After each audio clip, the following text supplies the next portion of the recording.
સ્વાગત છે મિત્રો આપ સૌનું આપની યુટ્યુબ ચેનલ પર।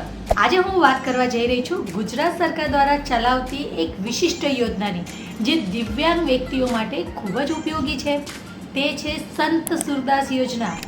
આ યોજના વિશેષ જરૂરિયાત ધરાવતા લોકોના કલ્યાણ માટે છે। ચાલો જાણીએ આ યોજનાની તમામ વિગતો।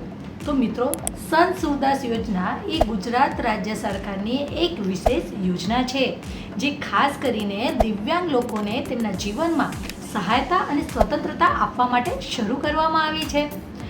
આ યોજના દિવ્યાંગજનોને જરૂરિયાતમંદ સાધનો તેમજ આ યોજના હેઠળ દિવ્યાંગ લાભાર્થીઓને માસિક 1000 રૂપિયા પેન્શન આપવામાં આવે છે। મિત્રો, આ સહાય લાભાર્થીના બેંક એકાઉન્ટમાં ડાયરેક્ટ બેનિફિટ ટ્રાન્સફર દ્વારા જમા કરવામાં આવે છે।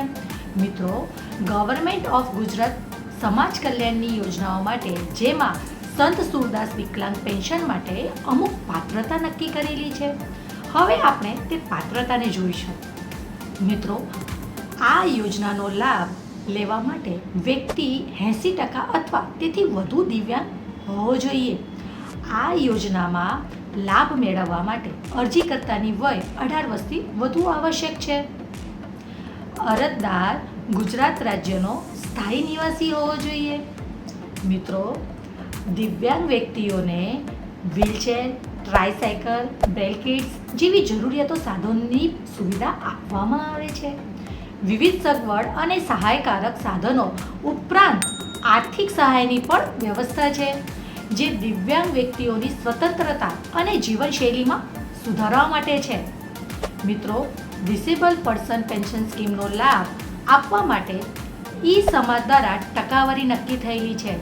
એ કઈ દિવ્યાંગતા માટે કેટલી ટકાવારી નક્કી થઈ છે તેની મેં ડિસ્ક્રિપ્શન બોક્સમાં એક PDF આપેલી છે, ત્યાં જઈને તમે જોઈ શકો છો। મિત્રો, આ યોજનામાં લાભ મેળવવા માટે ઉમેદવારને પોતાની નજીકની જિલ્લા સમાજ સુરક્ષા કચેરી અથવા તો ઓનલાઈન પોર્ટલ પર જઈને અરજી કરવાની રહેશે।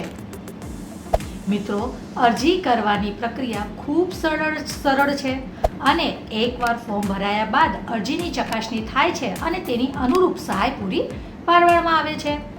મિત્રો, સંત સુરદાસ યોજના માટે કયા ડોક્યુમેન્ટની જરૂર પડે છે હવે આપણે તે જોઈ લઈએ। તો સૌ પ્રથમ દિવ્યાંગતા પ્રમાણપત્ર જોઈશે, આધાર કાર્ડ જોઈશે અથવા તો ઓળખનું પ્રમાણપત્ર જોઈશે, રેશન કાર્ડ જોઈશે, બેંક પાસબુકની નકલ જોઈશે, 2 પાસપોર્ટ સાઇઝના ફોટા જોઈશે અને તેમજ સિવિલ સર્જનશ્રીનું દિવ્યાંગતાનું પ્રમાણપત્ર પણ જોઈશે। ઉંમર અંગેનો પુરાવો જોઈશે જેમ કે LC કે જન્મનો દાખલો, કોઈ પણ એક પુરાવો ચાલશે।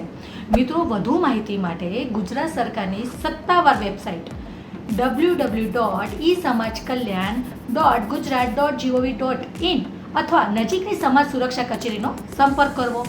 આવી છે સંત સુરદાસ યોજના। મિત્રો, સંપૂર્ણ માહિતી આ યોજના દ્વારા દિવ્યાંગજનોને સ્વતંત્રતા અને સુખી જીવન જીવવા માટે મદદ મળે છે। જો તમને મિત્રો આ વિડીયો ગમ્યો હોય તો લાઈક કરો, શેર કરો અને અમારી ચેનલને સબસ્ક્રાઈબ કરવાનું ભૂલશો નહીં। આપનો દિવસ શુભ રહે। ધન્યવાદ।